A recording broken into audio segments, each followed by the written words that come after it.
Okay, name that artifact. We're gonna go through and we're gonna just see if we can identify what the artifact is. Now this one, I see the baseline is straight, so I know it's not a wandering baseline. I don't see a fuzzy caterpillar, so I know it's not AC interference, and the baseline doesn't look interrupted to me, but it is irregular spiking throughout the tracing, so I know that that is somatic tremor. That could be caused by what? Shivering. It's caused by some kind of muscle movement. It could be a tremor, it could be a seizure, it could be shivering, but I would try to warm the patient, calm the patient if it's caused by anxiety, or I would have the patient lay on their hands, palms down on the bed. So this again is somatic artifact, somatic tremor. This is just a normal EKG with no artifact. So this one would be great. The baseline is straight. There's no interrupted baseline. There's no AC interference, and there's no somatic tremor. So this would be one that we would submit to be interpreted by the provider. Okay, this one is wandering baseline. So I see how it's wandering. It's not straight. It wanders around. So this is a wandering baseline. It is probably due to my skin prep.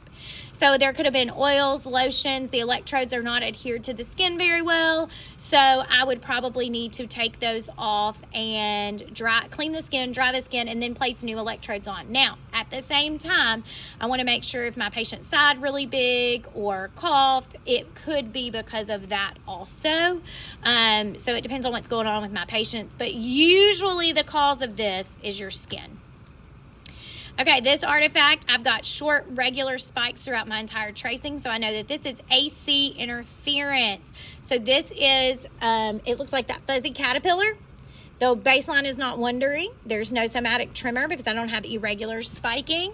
So this would be AC interference, and I would know that it's some kind of outside electrical interference. So I would make sure all devices are turned off. I pull the bed away from the wall. I would make sure that it's got that grounding prong and that it's got a 3-pronged plug for it to be plugged into. And I would hopefully get rid of the AC interference by doing those things. This is an interrupted baseline. As you can see, there it goes, and it's interrupted. This is a problem with the lead wire. So either the lead wire is disconnected from the electrode. There's one electrode that it's disconnected from, or the lead wire is broken. Okay. Good. Okay, now this one, guys, it has a bunch of different ones on it. This is actually a 12 lead that you would see. As you can see, we have a wandering baseline. We have some somatic tremor, and it looks like right here we just have a completely interrupted baseline. So I got a lot of stuff going on here. I've got the patient moving.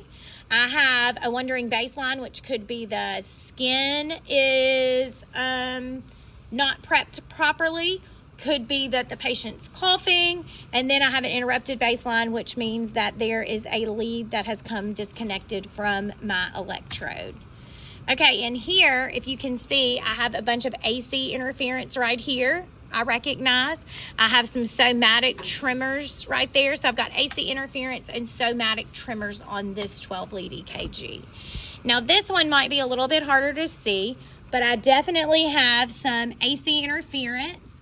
I have an interrupted baseline. I'm gonna get really close where you can see. Do you see how that's interrupted? And then you see the AC interference there. So I definitely have an interrupted baseline and some AC interference on this one. Okay, I for sure have a wandering baseline. Do you see that? Wandering, and then I have an interrupted baseline there, an interrupted baseline there, and wandering down here, okay? So that's how we identify artifact and how we fix the artifact the best that we can.